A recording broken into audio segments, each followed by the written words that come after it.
Poďme spolu vyskúšať tento Elsev Big Hair Day, ktorý by vám mal spraviť objem vo vašich vlasoch len tým, že si ho vstrieknete kukorienkom. Takto som sama strašne zvedavá.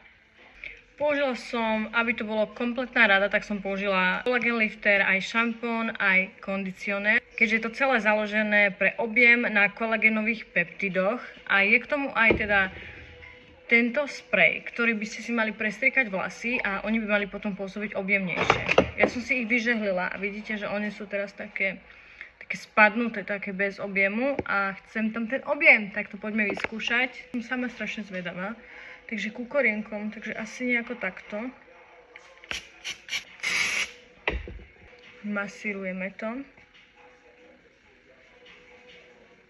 Voní to pekne, ale možno trošičku spravil objem, ale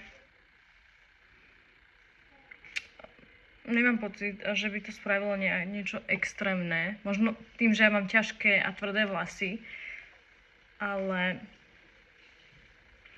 úprimne akože neviem.